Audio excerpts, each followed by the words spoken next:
एक ओंकार सतनाम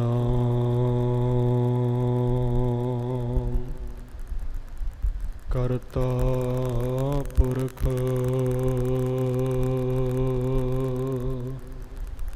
निर्भय निर्वैर अकाल मूरत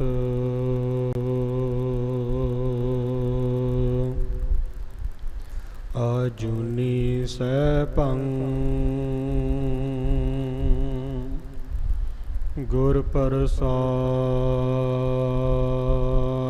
जप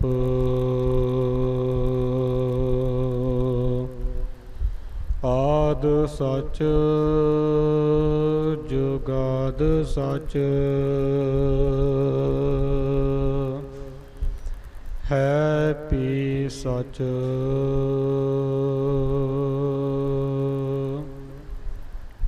नानक होसी पी सच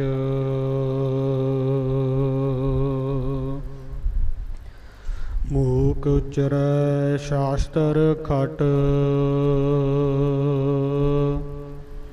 पिंग गिरन चढ़ जाए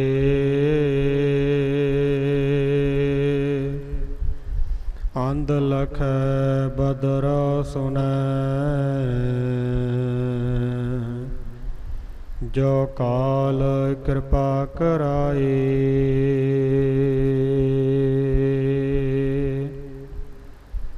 कहा बुद्ध प्रभ तुष हमारी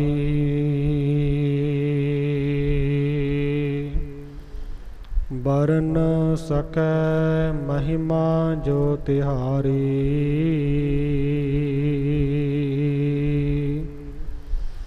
हम न सकत कर सिफत तुम्हारी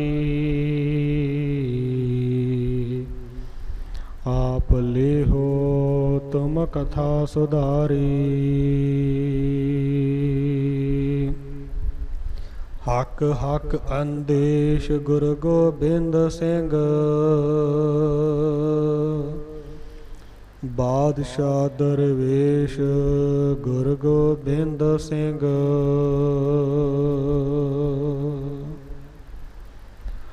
पतत पावन भगत वशल दीना बंधु समुची मानवता दे रहबर चवर छतर तख्त दे मालक गुरता गद्दी उपर सुभाएमान धन धन सतगुरु श्री गुरु ग्रंथ साहिब सच्चे पातशाह जी महाराज तिन्हां दी पाक पवित्र छत्र छाया हेठ सुभाएमान ਅਤੇ ਸੁਭਾਏਮਾਨ ਹੋ ਰਹੀ ਗੁਰੂ ਰੂਪ ਗੁਰੂ ਪਿਆਰੀ ਖਾਲਸਾ ਸਾਧ ਸੰਗਤ ਜੀ, ਸਭ ਤੋਂ ਪਹਿਲਾਂ ਗੁਰਫਤਿਹ ਵਿੱਚ ਸਾਂਝ ਪਾ ਕਰਕੇ ਆਪਣੀ ਰਸਨਾ ਨੂੰ ਪਵਿੱਤਰ ਕਰਨਾ ਕਰੋ। ਕੋਈ ਵੀ ਰਸਨਾ ਵਾਂਝੀ ਨਾ ਰਹੇ।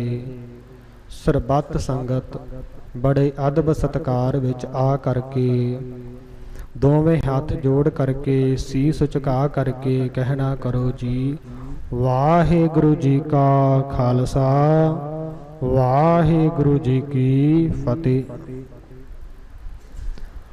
आप सरबत संगत बहुत ही वड्डियां भागां वाले हो जिन्हां ते सतगुरां जी ने बड़ी महान किरपा रहमत बख्शिश की है।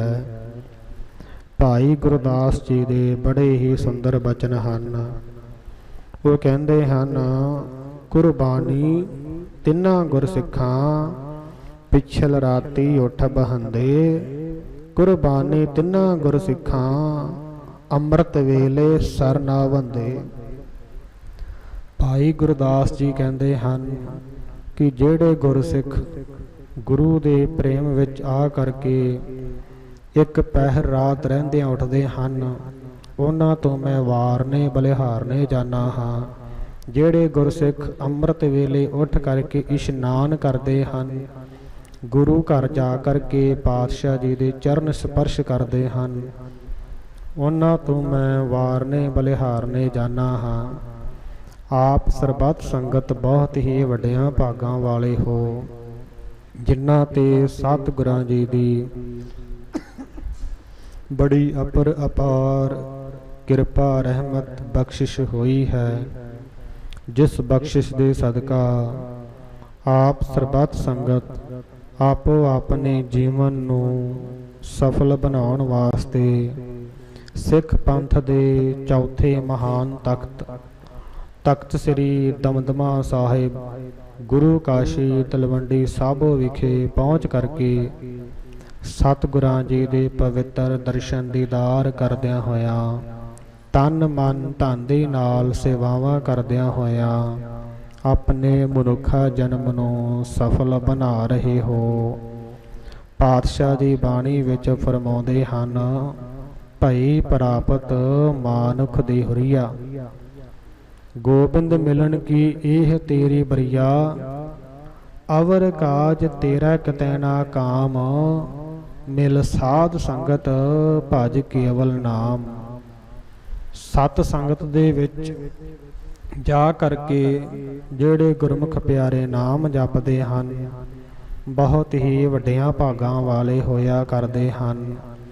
ਸੋ ਸੱਚੇ ਪਾਤਸ਼ਾਹ ਜੀ ਦੀ ਬੜੀ ਮਹਾਨ ਕਿਰਪਾ ਰਹਿਮਤ ਬਖਸ਼ਿਸ਼ ਹੋਈ ਹੈ, ਜਿਸ ਬਖਸ਼ਿਸ਼ ਦੇ ਸਦਕਾ ਹਰ ਰੋਜ਼ ਦੀ ਤਰ੍ਹਾਂ ਅੱਜ ਦੇ ਦਿਨ ਸੰਗਰਾਂਦ ਵਾਲੇ ਦਿਨ, ਅੱਜ ਦੇ ਦਿਨ ਸੰਗਤ ਜੀ ਭਾਦਰੋਂ ਮਹੀਨੇ ਦੀ ਸੰਗਰਾਂਦ ਦਾ ਪਵਿੱਤਰ ਦਿਹਾੜਾ ਹੈ। ਸੰਗਰਾਂਦ ਵਾਲੇ ਦਿਨ ਨੂੰ ਮੁੱਖ ਰੱਖਦਿਆਂ ਹੋਇਆਂ ਆਪ ਸਰਬੱਤ ਸੰਗਤ ਆਪੋ ਆਪਣੇ ਦੁਨਿਆਵੀ ਕੰਮਾਂ ਕਾਰਾਂ ਤੋਂ ਸੰਕੋਚ ਕਰਦਿਆਂ ਹੋਇਆਂ ਸਤਿਗੁਰਾਂ ਜੀ ਦੀ ਕਿਰਪਾ ਸਦਕਾ ਅੰਮ੍ਰਿਤ ਵੇਲੇ ਦੇ ਸੁੰਦਰ ਦੀਵਾਨ ਵਿੱਚ ਹਾਜ਼ਰੀਆਂ ਭਰ ਰਹੇ ਹੋ।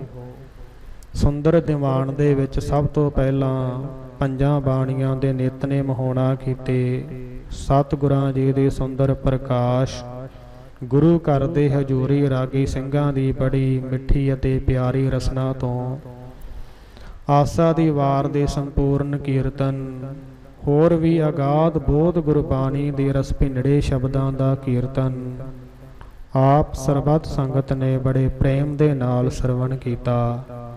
ਸੋ ਹੁਣ ਗੁਰੂ ਪਿਆਰੀ ਸੰਗਤ ਜੀ ਇਸ ਪਵਿੱਤਰ ਅਸਥਾਨ ਦੀ ਨਿਤ ਦੀ ਮਰਿਆਦਾ ਦੇ ਅਨੁਸਾਰ ਸਮਾਂ ਹੋਇਆ ਹੈ। ਚੱਲ ਰਹੀ ਅਗਾਧ ਬੋਧ ਗੁਰਬਾਣੀ ਦੀ ਕਥਾ ਵਿਚਾਰਤਾ ਦਾ ਭਾਦਰੋਂ ਮਹੀਨੇ ਨੂੰ ਮੁੱਖ ਰੱਖਦਿਆਂ ਹੋਇਆਂ ਜੋ ਭਾਦਰੋਂ ਮਹੀਨੇ ਦੀ ਸੰਗਰਾਂਦ ਦਾ ਉਪਦੇਸ਼ ਪਾਤਸ਼ਾਹ ਜੀ ਸਾਡੇ ਵਾਸਤੇ ਜੋ ਪੰਜਵੇਂ ਸਰੂਪ ਦੇ ਵਿੱਚ ਰਾਗ ਮਾਝ ਦੇ ਵਿੱਚ ਉਚਾਰਦੇ ਹਨ, ਸਤਿਗੁਰੂ ਜੀ ਕਿਰਪਾ ਕਰਨ, ਰਸਨਾ ਤੇ ਵਸ ਕਰਕੇ ਸਿਰ ਤੇ ਮਿਹਰ ਭਰਿਆ ਹੱਥ ਰੱਖ ਕਰਕੇ ਆਪ ਹੀ ਕਥਾ ਕਰਵਾ ਲੈਣ ਅਤੇ ਸਾਡੇ ਸਾਰਿਆਂ ਦੇ ਤਾਈਂ ਇਤਨਾ ਬਲ ਬਖਸ਼ਿਸ਼ ਕਰਨ। ਪਵਿੱਤਰ ਤੁਰਕੀ ਬਾਣੀ ਦੀ ਕਥਾ ਵਿਚਾਰਤਾ ਮਨ ਦੀਆਂ ਬਿਰਤੀਆਂ ਨੂੰ ਇਕਾਗਰ ਚਿਤ ਕਰਕੇ ਸਰਵਣ ਕਰ ਸਕੀਏ। ਸੋ ਸੰਗਤ ਜੀ, ਜੋ ਸੰਗਰਾਂਦ ਹੈ ਸੰਸਕ੍ਰਿਤ ਭਾਸ਼ਾ ਦੇ ਸ਼ਬਦ ਤੋਂ ਉਤਪੰਨ ਹੋਈ। ਸੰਸਕ੍ਰਿਤ ਭਾਸ਼ਾ ਦਾ ਸ਼ਬਦ ਹੈ ਸੰਕਰਾਂਤ। ਸੰਕਰਾਂਤ ਤੋਂ ਸ਼ਬਦ ਬਦਲਦਾ ਹੋਇਆ ਸਿੱਖ ਧਰਮ ਦੇ ਅੰਦਰ ਸੰਗਰਾਂਦ ਦੇ ਨਾਮ ਦੇ ਨਾਲ ਜਾਣਿਆ ਜਾਂਦਾ। ਸੰਕਰਾਂਤ ਦੋ ਸ਼ਬਦਾਂ ਨੂੰ ਜੋੜ ਕੇ ਬਣਿਆ। ਸੰਗ ਤੋਂ ਭਾਵ ਭਲੀ ਪ੍ਰਕਾਰ ਤੇ ਕ੍ਰਾਂਤ ਤੋਂ ਭਾਵ ਤਬਦੀਲੀ। ਜਦੋਂ ਸੂਰਜ ਦੀਆਂ ਰਾਸਾਂ ਵਿੱਚ ਤਬਦੀਲੀ ਆਉਂਦੀ ਹੈ, ਸੂਰਜ ਦੀਆਂ 12 ਰਾਸਾਂ ਹਨ। ਜਦੋਂ ਸੂਰਜ ਇੱਕ ਰਾਸ ਤੋਂ ਚੱਲ ਕਰਕੇ ਦੂਸਰੀ ਰਾਸ ਦੇ ਵਿੱਚ ਪ੍ਰਵੇਸ਼ ਹੁੰਦਾ ਹੈ ਤਾਂ ਉਸ ਦਿਨ ਨੂੰ ਸੰਗਰਾਂਦ ਕਿਹਾ ਜਾਂਦਾ ਹੈ ਅਤੇ ਉਸ ਦਿਨ ਦੇਸੀ ਮਹੀਨੇ ਦੀ ਪਹਿਲੀ ਤਰੀਕ ਹੁੰਦੀ ਹੈ, ਜਿਵੇਂ ਕਿ ਅੱਜ ਭਾਦਰੋਂ ਦੀ ਪਹਿਲੀ ਤਰੀਕ ਹੈ।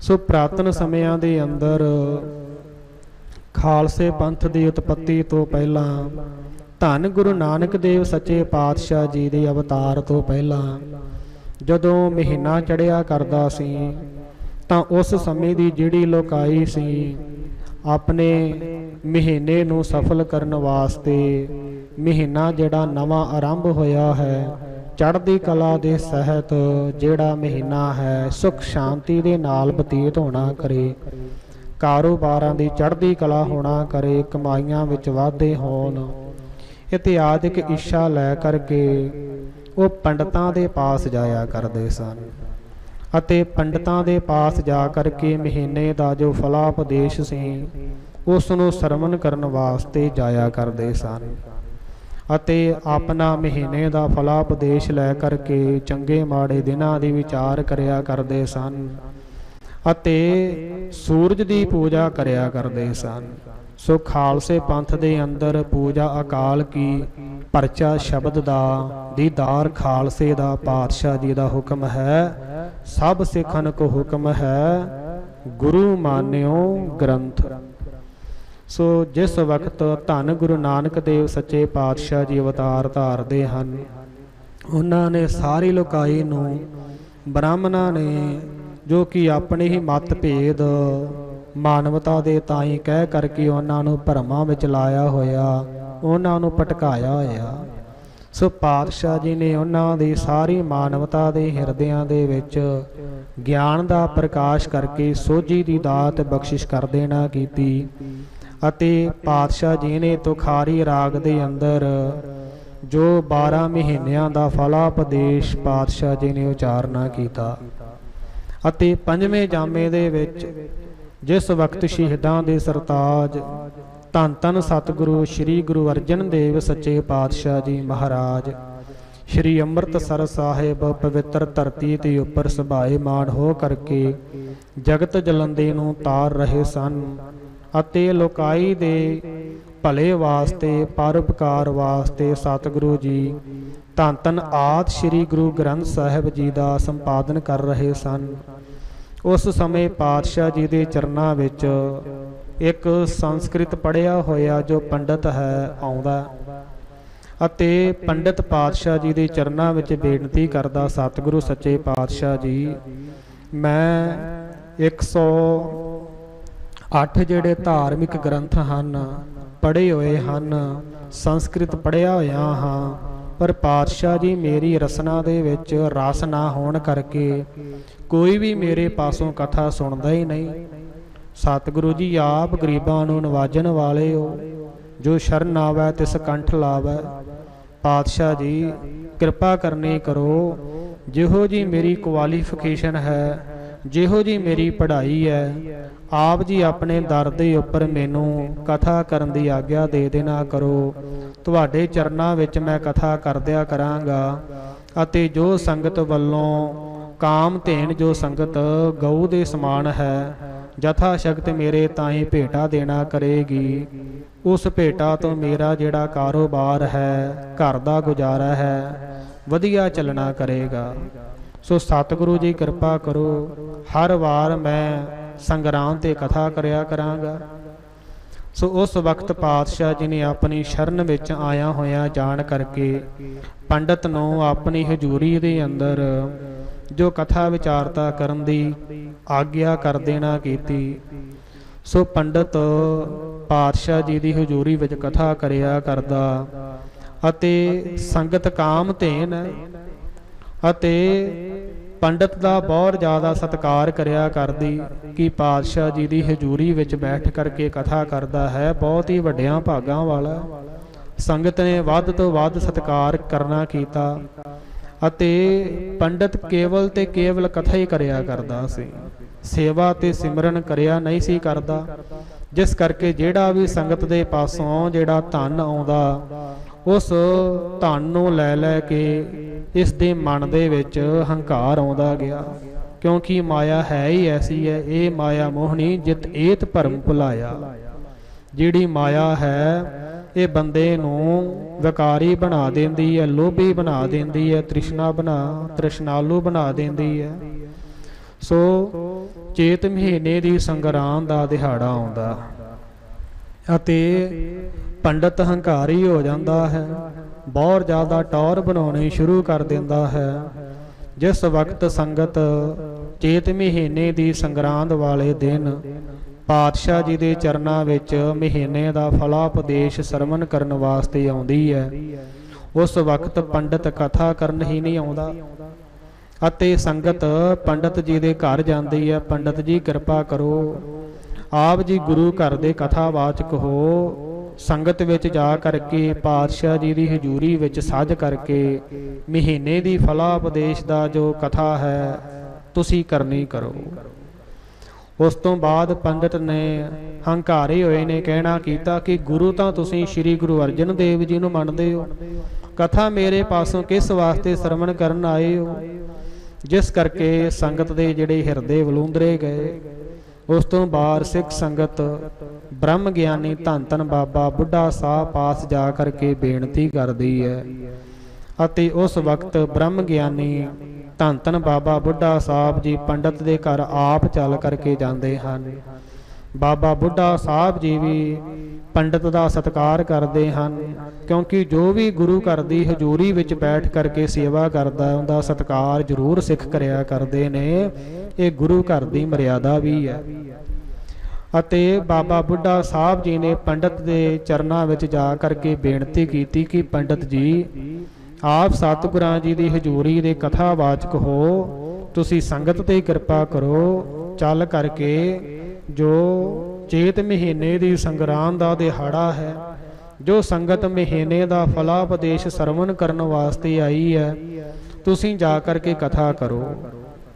उस वक्त पंडित बाबा बुढ़ा जी दे ताई बहुत ज़्यादा कबूल बोलता है अते बाबा जी दे कहण ते भी नहीं आउंदा अते इस करके बाबा बुढ़ा साहब जी वापस आ जाते हैं अते सिख संगत दे बेनती करन ते ब्रह्म ज्ञानी बाबा बुढ़ा साहिब सच्चे पातशाह जी दे चरनां विच जिथे दुख भंजनी बेर साहिब है उस जगह ते जा करके संगत वल्लों पातशाह जी दे चरनां विच बेनती करते हैं, सतगुरु सच्चे पातशाह जी आप जी दी हजूरी दे जो कथावाचक पंडित जी हैं, संगत उन्हां दी उडीक कर रही है कि कदों आ करके कथा करया करना अते महीने का फलापदेश सरवण करन।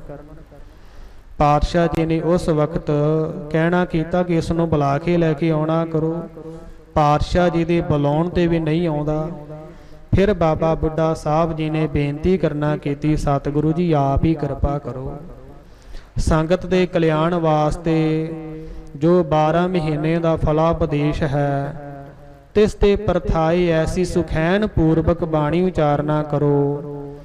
उस वक्त पातशाह जी ने कहना कीता कि महीने का फलापदेश वास्ते जगत जलंदे नूं तारन वाले धन धन सतगुरु श्री गुरु नानक देव सच्चे पातशाह जी ने पहला ही तुखारी राग दे अंदर 12 महीनों की संग्रांद वास्ते जो फलापदेश वास्ते बाणी उचार देना कीती है।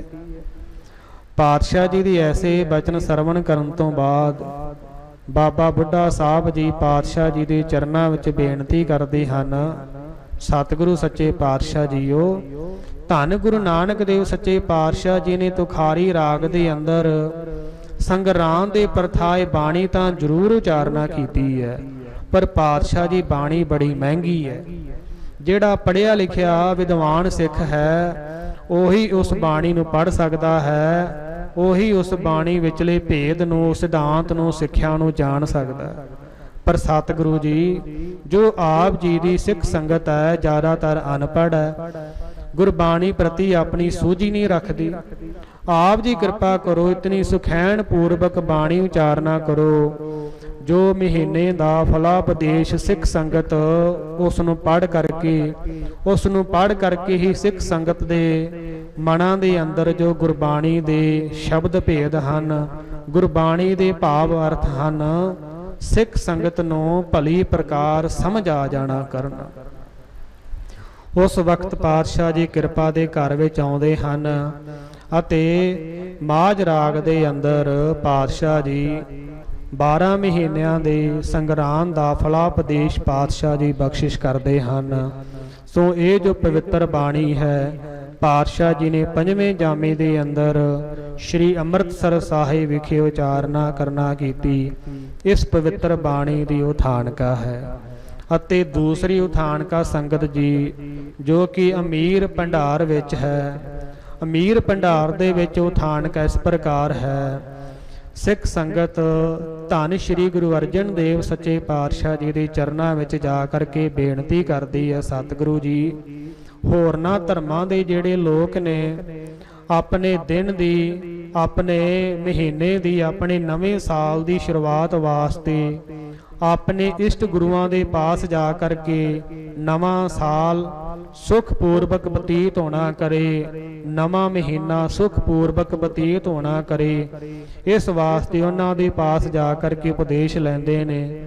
ਪਾਤਸ਼ਾਹ ਜੀ ਤੁਸੀਂ ਵੀ ਕਿਰਪਾ ਕਰੋ ਤਾਂ ਜੋ ਤੁਹਾਡੀ ਸਿੱਖ ਸੰਗਤ ਹੈ ਹੋਰਨਾਂ ਪੰਡਤਾਂ ਦੇ ਪਾਸ ਜਾਣ ਦੀ ਬਜਾਏ ਮਹੀਨੇ ਦਾ ਫਲੋਪਦੇਸ਼ ਆਪ ਜੀਆਂ ਦੇ ਚਰਨਾਂ ਵਿੱਚੋਂ ਹੀ ਪ੍ਰਾਪਤ ਕਰਨਾ ਕਰੇ। ਐਸੀ ਜਿਹੜੀ ਸੁਖੈਨ ਪੂਰਵਕ ਬਾਣੀ ਹੈ ਉਚਾਰਨਾ ਕਰੋ। ਉਸ ਵਕਤ ਪਾਤਸ਼ਾਹ ਜੀ ਸਿੱਖ ਸੰਗਤ ਦੇ ਬੇਨਤੀ ਕਰਨ ਤੇ 12 ਮਹਾਬਾਣੀ ਦਾ ਉਚਾਰਨ ਕਰਦੇ ਹਨ। ਸੋ ਇਸ ਪਵਿੱਤਰ ਬਾਣੀ ਦੇ ਅੰਦਰ ਪਹਿਲੀ ਪੌੜੀ ਦੇ ਵਿੱਚ ਪਾਤਸ਼ਾਹ ਜੀ ਅਕਾਲ ਪੁਰਖ ਵਾਹਿਗੁਰੂ ਨੂੰ ਨਿਰਦੋਸ਼ ਦੱਸਦੇ ਹਨ, ਕਿਉਂਕਿ ਜੋ ਵੀ ਪ੍ਰਾਣੀ ਇਸ ਸੰਸਾਰ ਦੇ ਵਿੱਚ ਆਉਂਦਾ ਹੈ ਉਹ ਆਪਣੇ ਕਰਮਾਂ ਦੇ ਅਨੁਸਾਰ ਫਲ ਭੋਗਦਾ ਹੈ। ਆਪਣੇ ਕਰਮਾਂ ਦੇ ਅਨੁਸਾਰ ਫਲਾਂ ਨੂੰ ਭੋਗਦਾ ਹੋਇਆ ਪ੍ਰਮਾਤਮਾ ਦੇ ਨਾਲੋਂ ਨੇੜੇ ਹੋ ਜਾਂਦਾ ਅਤੇ ਪ੍ਰਮਾਤਮਾ ਤੋਂ ਦੂਰ ਹੋ ਜਾਂਦਾ। ਜੋ ਵੀ ਬੰਦਾ ਇਸ ਦੁਨੀਆ ਅੰਦਰ ਕਰਮ ਕਰਦਾ ਹੈ ਉਹ ਆਪਣੇ ਪਿਛਲੇ ਜਨਮਾਂ ਦੇ ਕੀਤੇ ਹੋਏ ਕਰਮਾਂ ਦੇ ਅਨੁਸਾਰ ਉਹਨਾਂ ਨੂੰ ਭੋਗਦਾ ਹੈ। ਬਾਣੀ ਵਿੱਚ ਵੀ ਪਾਤਸ਼ਾਹ ਜੀ ਫਰਮਾਉਂਦੇ ਹਨ, ਕਿਰਤ ਕਰਮ ਕੇ ਵਿਛੜੇ ਕਰ ਕਿਰਪਾ ਮਿਲਹੁ ਰਾਮ, ਚਾਰ ਕੁੰਟ ਦਹਿ ਦਿਸ ਭ੍ਰਮੇ ਥੱਕ ਆਏ ਪ੍ਰਭ ਕੀ ਸਾਮ। ਪਾਤਸ਼ਾਹ ਜੀ ਪਹਿਲੀ ਪੌੜੀ ਦੀ ਪਹਿਲੀ ਪੰਕਤੀ ਵਿੱਚ ਫਰਮਾਉਂਦੇ ਹਨ ਕਿ ਇਹ ਜਿਹੜੀ ਸਾਰੀ ਲੁਕਾਈ ਹੈ ਸਾਰੀ ਮਾਨਵਤਾ ਹੈ, ਇਹ ਆਪੋ ਆਪਣੇ ਕੀਤੇ ਹੋਏ ਚੰਗੇ ਮਾੜੇ ਕਰਮਾਂ ਕਰਕੇ ਪਾਤਸ਼ਾਹ ਜੀ ਤੁਹਾਡੇ ਨਾਲੋਂ ਵਿਛੜੇ ਹੋਏ ਹਨ ਅਤੇ ਆਪ ਹੀ ਕਿਰਪਾ ਕਰਨੀ ਕਰੋ। ਇਹਨਾਂ ਦੇ ਤਾਈਂ ਦਇਆ ਦੀ ਦਾਤ ਬਖਸ਼ ਕਰਕੇ ਇਹਨਾਂ ਨੂੰ ਆਪਣੇ ਆਪ ਨਾਲ ਮਿਲਾ ਲੈਣਾ ਕਰੋ। ਬਹੁਤ ਜਨਮ ਬਿਸ਼ਰੇ ਥੇ ਮਾਧੋ, ਇਹੋ ਜਨਮ ਤੁਮਾਰੇ ਲੇਖੇ, ਹੋ ਆਇਆ ਦੂਰੋਂ ਚੱਲ ਕੇ ਮੈਂ ਤੱਕੀ ਤੋ ਸਰਨਾਏ ਜੀਓ, ਮੈਂ ਆਸਾ ਰੱਖੀ ਚਿੱਤ ਮਹਿ, ਮੇਰਾ ਸਭੋ ਦੁੱਖ ਗਵਾਈ ਜੀਓ। ਇਸ ਵਾਸਤੇ ਪਾਤਸ਼ਾਹ ਜੀ ਫਰਮਾਉਂਦੇ ਹਨ ਕਿ ਜਿਹੜਾ ਵੀ ਬੰਦਾ ਇਸ ਮਾਤ ਲੋਕ ਤੇ ਆਉਂਦਾ ਹੈ ਆਪਣੇ ਕੀਤੇ ਹੋਏ ਚੰਗੇ ਮਾੜੇ ਕਰਮਾਂ ਦੇ ਅਨੁਸਾਰ ਹੀ ਰੱਬ ਦੇ ਨਾਲੋਂ ਨੇੜੇ ਹੁੰਦਾ ਅਤੇ ਰੱਬ ਦੇ ਨਾਲੋਂ ਦੂਰ ਹੋ ਜਾਂਦਾ ਹੈ। ਕਰਮੀ ਆਪੋ ਆਪਣੀ ਕੇ ਨੇੜੇ ਕੇ ਦੂਰ। ਅਤੇ ਇਸ ਪਵਿੱਤਰ ਬਾਣੀ ਦੀ ਅਖੀਰਲੀ ਪੌੜੀ ਦੀ ਵਿੱਚ ਪਾਤਸ਼ਾਹ ਜੀ ਅਕਾਲ ਪੁਰਖ ਵਾਹਿਗੁਰੂ ਦੇ ਪਾਸ ਸਮੁੱਚੀ ਮਾਨਵਤਾ ਦੇ ਤਾਈਂ ਉਪਦੇਸ਼ ਦਿੰਦੇ ਹੋਏ ਫਰਮਾਉਂਦੇ ਹਨ ਕਿ ਜਿਨ੍ਹਾਂ ਗੁਰਮੁਖਾਂ ਪਿਆਰਿਆਂ ਨੇ ਜਿਨ ਜਿਨ ਨਾਮ ਧਿਆਇਆ ਤਿਨ ਕੇ ਕਾਜ ਸਰੇ, ਹਰ ਗੁਰ ਪੂਰਾ ਆਰਾਧਿਆ ਦਰਗਹਿ ਸੱਚ ਖਰੇ। ਪਾਤਸ਼ਾਹ ਜੀ ਉਚਾਰਦੇ ਹਨ ਕਿ ਜਿਨ੍ਹਾਂ ਨੇ ਕਲਯੁਗ ਸਮੇਂ ਦੇ ਅੰਦਰ ਆਪਣੇ ਇਸ਼ਟ ਗੁਰੂ ਨੂੰ ਧਿਆਉਣਾ ਕੀਤਾ, ਇੱਕ ਅਕਾਲ ਪੁਰਖ ਵਾਹਿਗੁਰੂ ਨੂੰ ਧਿਆਉਣਾ ਕੀਤਾ ਹੈ, ਉਹਨਾਂ ਦੇ ਹੀ ਕਾਰਜ ਸਵਰਨਾ ਕੀਤੇ ਹਨ, ਉਹਨਾਂ ਦੇ ਹੀ ਕਾਰਜ ਨੇਪਰੇ ਚੜ੍ਹਨਾ ਕੀਤੇ ਹਨ। ਕਾਰਜ ਤੇਰਾ ਹੋਵੇ ਪੂਰਾ, ਹਰ ਹਰ ਹਰ ਗੁਣ ਗਾਏ ਮਨ ਮੇਰੇ। ਪਾਤਸ਼ਾਹ ਜੀ ਫਰਮਾਉਂਦੇ ਹਨ, ਧਰ ਜੀਅਰੇ ਇੱਕ ਟੇਕ ਤੂੰ, ਲਾਹੇ ਬਿਡਾਨੀ ਆਸ, ਨਾਨਕ ਨਾਮ ਧਿਆਈਐ ਕਾਰਜ ਆਵੈ ਰਾਸ। ਜਿਨ੍ਹਾਂ ਨੇ ਧੰਨ ਗੁਰੂ ਨਾਨਕ ਦੇਵ ਸੱਚੇ ਪਾਤਸ਼ਾਹ ਜੀ ਦੇ ਕਮਲ ਸਰੀਖੇ ਚਰਨਾਂ ਦਾ ਓਟ ਆਸਰਾ ਤੱਕਿਆ ਹੈ, ਉਹਨਾਂ ਦੇ ਜਿਹੜੇ ਕਾਰਜ ਹਨ ਸਫਲ ਪੂਰਵਕ ਹੋਣਾ ਕਰਦੇ ਹਨ। ਧਰਨ ਸਵੰਨੀ ਖੜ ਰਤਨ ਜੜਾਵਈ, ਹਰ ਪ੍ਰੇਮ ਪੁਰਖ ਮਨ ਉਠਾ, ਸਭੇ ਕਾਜ ਸੁਹਿਲੜੇ ਥੀਏ, ਗੁਰ ਨਾਨਕ ਸਤਿਗੁਰ ਤੁਠਾ। ਕਿਉਂਕਿ ਸਿੱਖ ਆਪਣੇ ਮਹੀਨੇ ਦੀ ਸ਼ੁਰੂਆਤ ਵਾਸਤੇ ਪਾਤਸ਼ਾਹ ਜੀ ਦੇ ਚਰਨ ਪਰਸਦੇ ਹਨ ਤਾਂ ਜੋ ਉਹਨਾਂ ਦਾ ਮਹੀਨਾ ਸੁਖਪੂਰਵਕ ਬਤੀਤ ਹੋਣਾ ਕਰੇ। ਅਤੇ ਇਸ ਪਵਿੱਤਰ ਬਾਣੀ ਦੀ ਅਖੀਰਲੀ ਪੌੜੀ ਵਿੱਚ ਪਾਤਸ਼ਾਹ ਜੀ ਸਾਡੇ ਤਾਈਂ ਨਾਮ ਦੀ ਮਹਿਮਾ ਜਣਾ ਰਹੇ ਹਨ ਕਿ ਨਾਮ ਦੀ ਮਹਿਮਾ ਕਿੰਨੀ ਜ਼ਿਆਦਾ ਵੱਡੀ ਹੈ, ਕਿਤਨਾ ਜ਼ਿਆਦਾ ਮਹਾਤਮ ਹੈ ਕਿ ਜਿਹੜਾ ਵੀ ਉਸ ਨੂੰ ਨਾਮ ਨੂੰ ਧਿਆਉਂਦਾ ਹੈ ਉਸ ਦੇ ਜਿਹੜੇ ਸਾਰੇ ਕਾਰਜ ਸਵਰਦੇ ਹਨ ਜਿਹੜਾ ਨਾਮ ਨੂੰ ਧਿਆਉਂਦਾ। ਜਿਸ ਬੰਦੇ ਆ ਰੋਟੀ ਖਾਂਦਾ ਹੈ, ਜਿਹੜਾ ਬੰਦਾ ਰੋਟੀ ਖਾਂਦਾ ਹੈ ਭੁੱਖ ਵੀ ਉਸੇ ਦੀ ਹੀ ਖਤਮ ਹੁੰਦੀ ਹੈ, ਨਾਲ ਦੇ ਬੰਦੇ ਦੀ ਨਹੀਂ। ਇसी प्रकार थाल विच तिन वस्तु पइयो सत संतोख विचारो अमृत नाम ठाकुर का पइयो गुर का शब्द विचारो। सो इस तरीके दे नाल पातशाह जी उचारदे हन कि जिन्हां ने भी परमात्मा दा नाम जपना कीता है उन्हां ते अकाल पुरख वाहिगुरू दी महान किरपा होई है। ਅਤੇ ਪਹਾਦਰੋਂ ਦੇ ਮਹੀਨੇ ਦੇ ਵਿੱਚ ਪਾਤਸ਼ਾਹ ਜੀ ਸਾਰੀ ਮਾਨਵਤਾ ਦੇ ਤਾਈਂ ਫਰਮਾਉਂਦੇ ਹਨ, ਸਿੱਖਿਆ ਦਿੰਦੇ ਹਨ ਕਿ ਪਰਮਾਤਮਾ ਦੇ ਵਿੱਚ ਜਿਹੜੇ ਗੁਰਮੁਖ ਪਿਆਰੇ ਜੁੜੇ ਹੋਏ ਹੁੰਦੇ ਹਨ ਉਹਨਾਂ ਦੀ ਕਲਿਆਣ ਹੋਇਆ ਕਰਦੀ ਹੈ। ਅਤੇ ਜਿਹੜੇ ਜੀਵ, ਜਿਹੜੀ ਲੋਕਾਈ, ਜਿਹੜੇ ਮਨੁੱਖ ਪਰਮਾਤਮਾ ਦੇ ਵਿੱਚ ਪ੍ਰੇਮ ਨਹੀਂ ਕਰਦੇ, परमात्मा दा नाम नहीं जपदे, सेवा सिमरन नहीं करते ਅਤੇ द्वैत भाव विच प्रेम करते हैं ਉਹਨੂੰ हमेशा ही खज्जल खुआर होया करते हैं ਅਤੇ अंत दे समय रैन विहानी पछतानी उठ चली गई निराश। ਉਹਨਾਂ ਦੀ ਜਿਹੜੀ ਜੀਵਨ ਰੂਪੀ ਰਾਤ ਹੈ ਬਤੀਤ ਹੋ ਜਾਂਦੀ ਹੈ ਅਤੇ ਕਾਲ ਰੂਪੀ ਦਿਨ ਚੜ ਜਾਂਦਾ ਅਤੇ ਉਹਨਾਂ ਨੂੰ ਕਾਲ ਲੈ ਕੇ ਚਲਿਆ ਜਾਂਦਾ ਹੈ। ਇਸ ਕਰਕੇ ਉਹ ਅੰਤਾਂ ਨੂੰ ਦੁਖੀ ਹੀ ਹੁੰਦੇ ਹਨ। ਸੋ ਭਾਦਰੋਂ ਮਹੀਨੇ ਦੇ ਵਿੱਚ ਪਾਤਸ਼ਾਹ ਜੀ ਫਰਮਾਉਂਦੇ ਹਨ, ਭਾਦੋਏ ਭਰਮ ਭੁਲਾਣੀਆਂ ਦੂਜੈ ਲੱਗਾ ਹੇਤ। ਪਾਤਸ਼ਾਹ ਜੀ ਸਾਡੇ ਤਾਈਂ ਫਰਮਾਉਂਦੇ ਹਨ, ਭਾਦਰੋਂ ਮਹੀਨੇ ਦੇ ਉਪਦੇਸ਼ ਦੁਆਰਾ ਸਤਿਗੁਰੂ ਜੀ ਫਰਮਾਉਂਦੇ ਹਨ ਕਿ ਜਿਹੜੀ ਜੀਵ ਰੂਪ ਇਸਤਰੀ द्वैत भाव विच लग जाती है, अकाल पुरख वाहिगुरू दे नाल जो प्रेम नहीं करती, अकाल पुरख वाहिगुरू नूं अपने मन दे विचों भुला करके द्वैत भाव विच जो प्रेम करती है वह भरमां दे विच भटकदी रहिंदी है। वो भुली हुई हमेशा ही अपना सारा जीवन है भरमां विच खज्जल खलवार हो करके बतीत करती है। ਜਿਹੜੀ द्वैत भाव ਦੇ ਵਿੱਚ ਲੱਗ ਜਾਂਦੀ ਹੈ। ਲੱਖ ਸੀਗਾਰ ਬਣਾਇਆ ਕਾਰਜ ਨਾਹੀ ਕੇਤ। ਪਾਤਸ਼ਾਹ ਜੀ ਫਰਮਾਉਂਦੇ ਹਨ ਕਿ ਜਿਹੜੀ ਛੁੱਟੜ ਇਸਤਰੀ ਹੈ, ਜਿਹੜੇ ਆਪਣੇ ਪਤੀ ਦੇ ਨਾਲ ਪ੍ਰੇਮ ਨਹੀਂ ਕਰਦੀ ਅਤੇ ਜਿਹੜੀ द्वैत ਦੇ ਨਾਲ ਪ੍ਰੇਮ ਕਰਦੀ ਹੈ, ਹੋਰਾਂ ਦੇ ਨਾਲ ਪ੍ਰੇਮ ਕਰਦੀ ਹੈ, ਆਪਣੇ ਪਤੀ ਨੂੰ ਪ੍ਰਸੰਨ ਕਰਨ ਵਾਸਤੇ ਭਾਵੇਂ ਲੱਖਾਂ ਹੀ ਹਾਰ ਸ਼ਿੰਗਾਰ ਕਰ ਲੈਣਾ ਕਰੇ, ਉਹ ਉਸ ਦੇ ਕਿਸੇ ਕੰਮ ਨਹੀਂ। ਭਗਤ ਫਰੀਦ ਜੀ ਦੇ ਪਾਸ ਇੱਕ ਸੁਹਾਗਣ ਇਸਤਰੀ ਆਉਂਦੀ ਹੈ ਜੋ ਆਪਣੇ ਪਤੀ ਨੂੰ ਵਸ ਕਰਨਾ ਚਾਹੁੰਦੀ ਹੈ ਅਤੇ ਪਤੀ ਨੂੰ ਵਸ ਕਰਨ ਵਾਸਤੇ ਭਗਤ ਫਰੀਦ ਜੀ ਦੇ ਪਾਸ ਆ ਕਰਕੇ ਬੇਨਤੀ ਕਰਦੀ ਹੈ ਕਿ ਕਵਣ ਸੋ ਅੱਖਰ ਕਵਣ ਸੋ ਗੁਣ ਕਵਣ ਸੋ ਮਣੀਆਂ ਮੰਤ ਕਵਣ ਸੋ ਵੇਸੋ ਹਉ ਕਰੀ ਜਿਤ ਵਸਾਵੈ ਕੰਤ।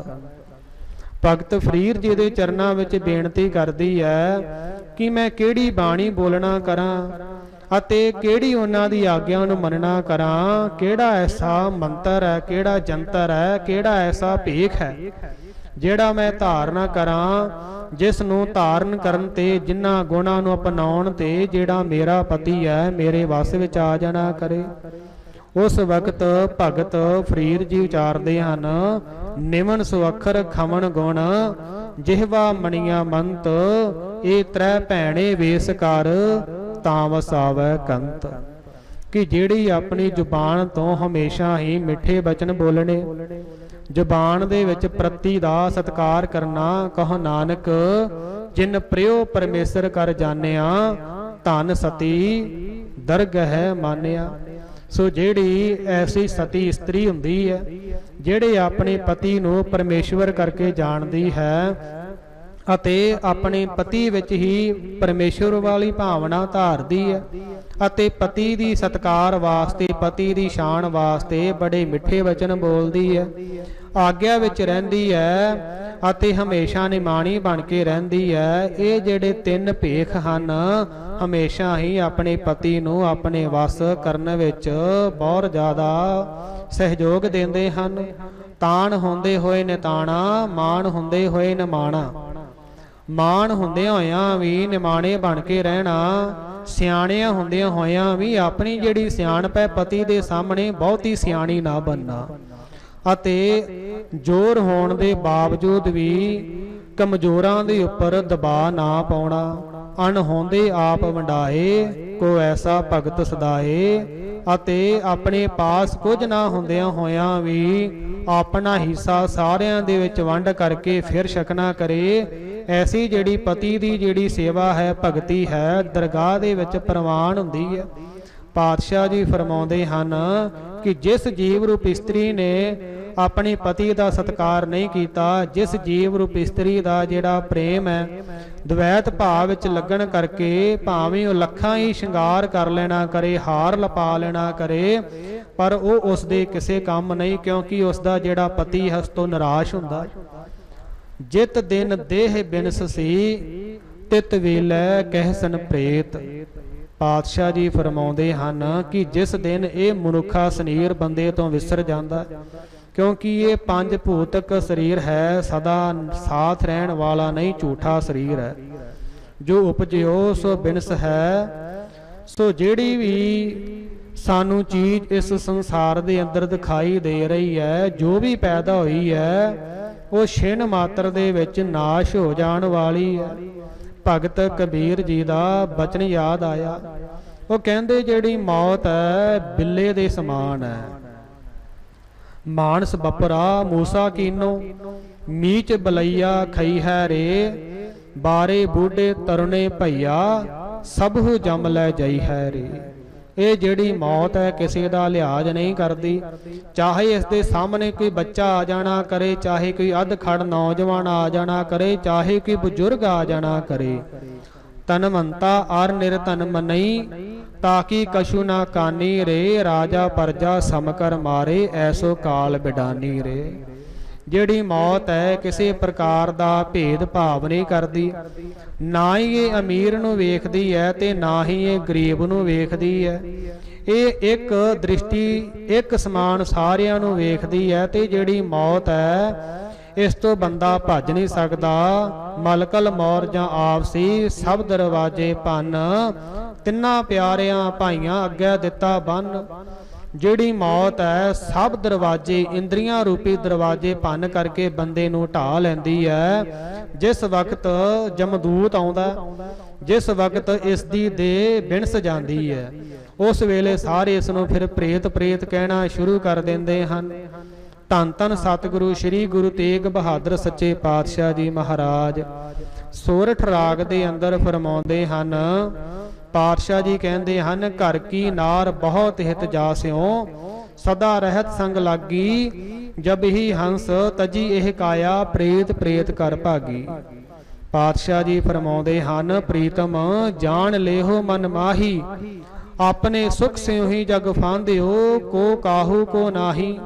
ਕਿ ਹੇ ਮੇਰੇ ਪਿਆਰੇ ਗੁਰਸਿੱਖ ਸਮਝ ਲੈਣਾ ਕਰ, ਇਹ ਜਿਹੜੀ ਸਾਰੀ ਲੁਕਾਈ ਹੈ ਆਪਣੇ ਆਪਣੇ ਮਨੋਰਥ ਨੂੰ ਲੈ ਕਰਕੇ ਹੀ ਤੇਰੇ ਨਾਲ ਇਸ ਨੇ ਸੰਬੰਧ ਜੋੜੇ ਹੋਏ ਹਨ। ਤੇਰੇ ਨਾਲ ਨਿਭਣ ਵਾਲਾ ਕੋਈ ਵੀ ਨਹੀਂ ਹੈ।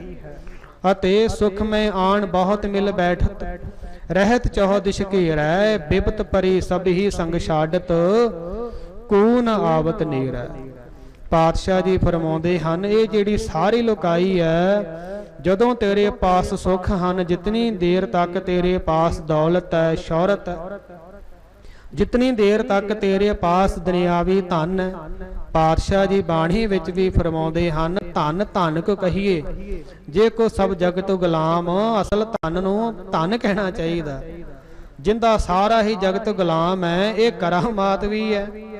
ਅਤੇ ਕਰਾਮਾਤ ਹੋਣ ਕਰਕੇ ਜਿਸ ਦੇ ਪਾਸ ਧਨ ਹੁੰਦਾ ਹੈ, ਸਾਰਾ ਫਿਰ ਉਹਦਾ ਬਾਣੀ ਭਰਦੇ ਨੇ।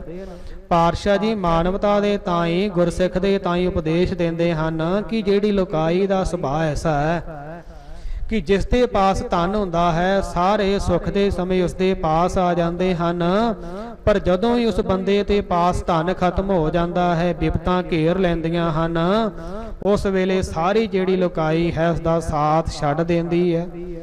अते पातशाह जी फरमाउंदे हन, इसे करके पातशाह जी कहते हैं कि जिहड़ी घर दी इस्त्री है, जिहड़ी हमेशा अगे पिछे जी करती रहती है, बड़ी सेवा करती है, जिस वक्त बंदा चढ़ाई कर जाता है उस वक्त ये जिहड़ी इस्त्री है ये भी फिर उस नूं मुर्दा जान करके उसनूं प्रेत प्रेत कहती है। अते पातशाह जी फरमाउंदे हन, यह बिद को व्यवहार बनियो है, जा सिओ नेहो लगायो, अंत की बार नानक बिन हर जी कू काम ना आयो।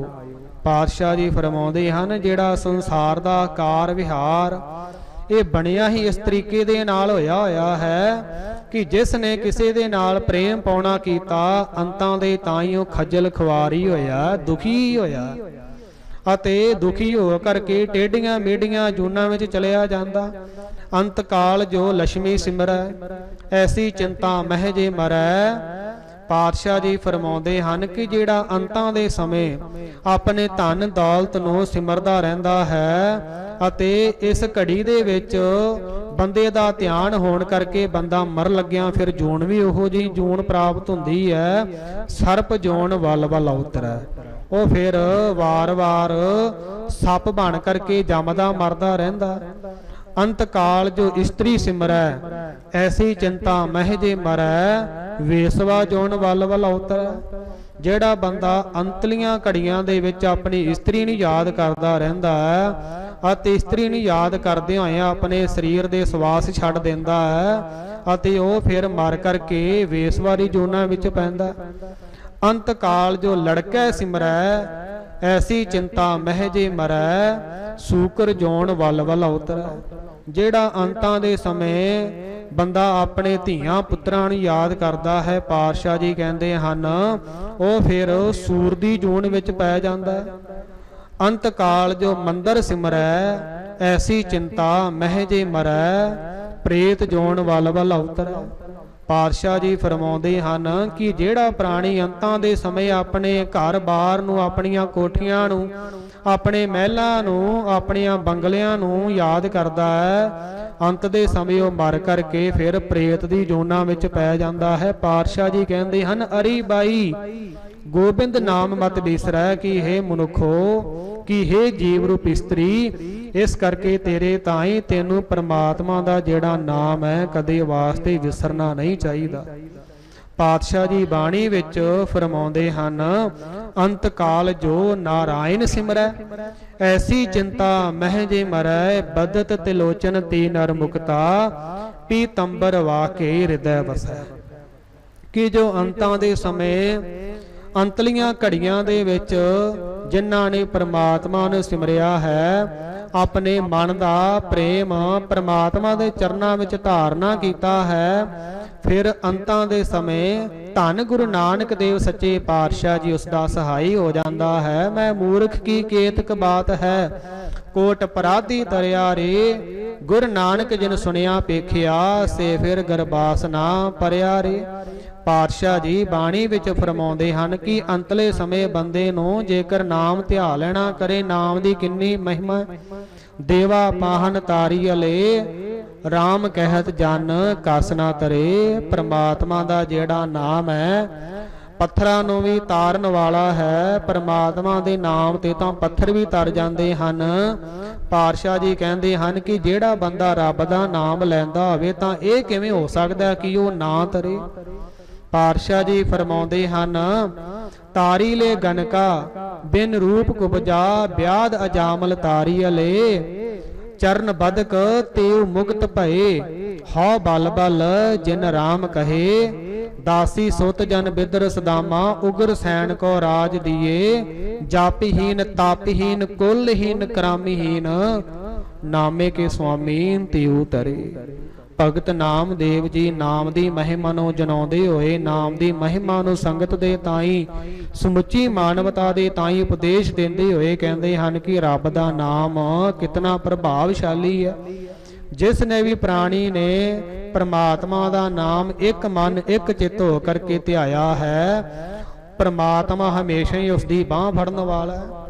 पर जिस वेले जेड़ा ये जीव प्राणी है केवल ते केवल दुनियावी विषय विकारां विच अपना जीवन बतीत कर देंदा, केवल ते केवल धन की प्राप्ति वास्ते ही अपना जेड़ा सारा जीवन है खज्जल खुवार कर देंदा अते माया उसदे नाल निभण वाली नहीं।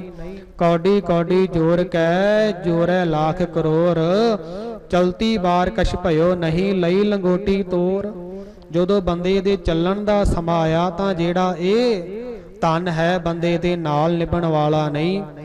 पातशाह जी बाणी विच फरमाउंदे हन, जहे मात पिता सुतमीत ना भाई, मन उहा नाम तेरा संग सहाई। जिस रस्ते ते ना धन ने जाना, ना माता ने जाना, ना पिता ने जाना, धियां पुत्रां विचों साख संबंधियां विचों किसे ने नहीं जाना, केवल ते केवल नाम ने ही जाना।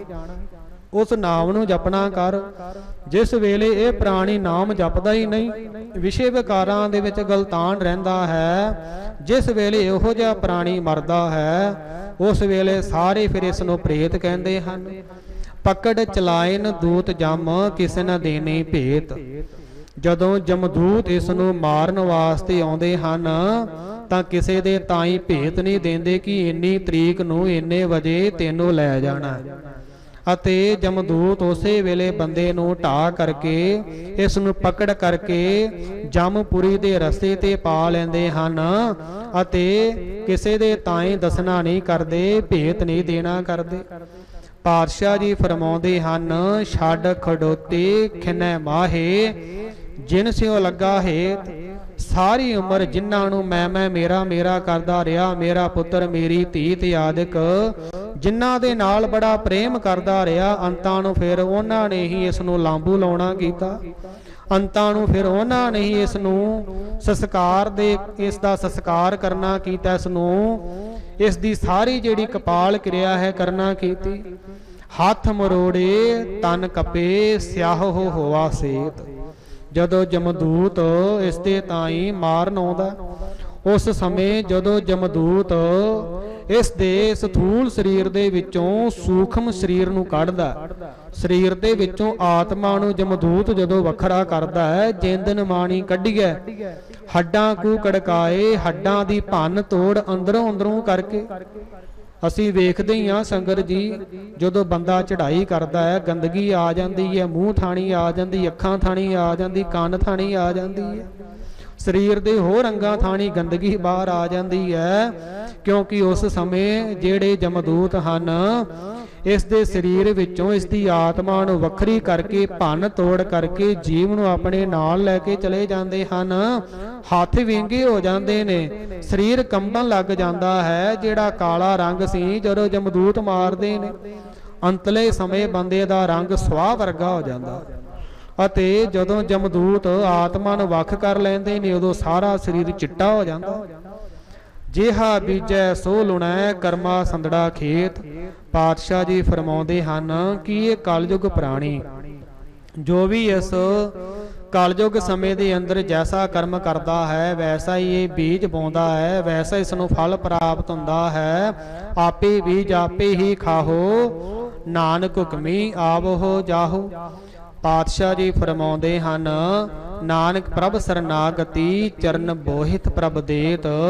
पातशाह जी फरमाउंदे हन कि जिन्हां जीव रूप इस्त्रियां ने धन गुरु नानक देव सच्चे पातशाह जी दे चरनां दा ओट आसरा तकिया है, ਜਿਹੜੀਆਂ जीव रूप इस्त्रियां प्रभु दी शरण विच आउणा कीतियां हन, जिन्हां नूं प्रभु ने शरण विच आया होया जान करके अपने चरना रूपी जहाज ते चढ़ा लेना कीता है। वाहिगुरु नाम जहाज है, चढ़े सुतरे पार जो शरदा कर सेम दे, गुर पार उतारनहार।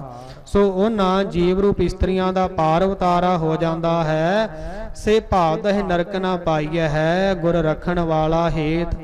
पातशाह जी बहादरों महीने दे अखीरली पंक्ति दे विच फरमाउंदे हन कि जिन्हां जीव रूप इस्त्रियां ने प्रभु दा पल्ला फड़ना कीता है, इन्हां जीव रूप इस्त्रियां दे ताई जिहड़े नरकां दे दुख हन ਉਹ ਇਹਨਾਂ ਦੇ ਤਾਂ ਹੀ ਵੇਖਣੇ ਨਹੀਂ ਪੈਂਦੇ, ਕਿਉਂਕਿ ਇਹਨਾਂ ਨੂੰ ਰੱਖਣ ਵਾਲਾ ਗੁਰੂ ਨਾਨਕ ਆਪ ਹੈ। ਰੱਖੇ ਰਖਨਹਾਰ आप उबारियन गुर की पैरी पाए, काज सवारियन चरण सरन गुर एक पैंडा जाए चल, सतगुर कोट पैंडा आगे होए लेत है। सो गुरु प्यारी खालसा साध संगत जी, ये पावन पवित्र उपदेश सतगुरु सच्चे पातशाह जी ने बहादरों के महीने का साडे ताईं बख्शिश करना कीता है। सतगुरु जी कृपा करन, पढ़ी सुनी कथा विचारता का फल भाव साडे सारियां दे हिरदियां ते वसना करे, लोक परलोक सवेला होना करे। सतगुरु जी कृपा करन, अपने चरनां दे नाल जोड़ करके जिस प्रकार पिछला महीना सुखां दे नाल भजन बंदगी करदे होया सेवा सिमरन करदे होया बतीत करवाउणा कीता, ये भी महीना सुखपूर्वक भजन बंदगी करदे होया सेवा सिमरन करदे होया बतीत करवाउणा करन। धन धन सतगुरु श्री गुरु ग्रंथ साहिब सच्चे पातशाह जी बख्शनहार हन। आप गुरु रूप संगत बख्शनहार हो, बख्श लैना। अगाह वास्ते सुध ते स्पष्ट कथा विचारता करन दी, उच्चा सुच्चा रहत मर्यादा वाला जीवन दी दात बख्श करके निहाल करना। धन धन सतगुरु श्री गुरु ग्रंथ साहिब सच्चे पातशाह जी का कोटान शुक्र है, शुक्र है। आप गुरु रूप संगत का कोटान धन्नवाद। गुरद्वारा प्रबंधक कमेटी का, श्रोमणी गुरद्वारा प्रबंधक कमेटी का धन्नवाद। सिंह साहिब ज्ञानी जगतार सिंह जी हैड ग्रंथी, तिन्हां दा धन्नवाद। सिंह साहिब ज्ञानी जगतार सिंह जी कथावाचक, तिन्हां दा धन्नवाद। सिंह साहिब ज्ञानी हरप्रीत सिंह जी जथेदार तख्त श्री अकाल तख्त साहिब, तिन्हां दा धन्नवाद, जिन्हां ने आप गुरु रूप संगतां दे विच कथा द्वारा हाजरी भरन दा सुभाग समा दे करके नवाजना कीता। सो इत्थे ही गुरु प्यारी संगत जी दो पंक्तियां पढ़ करके समाप्ति है।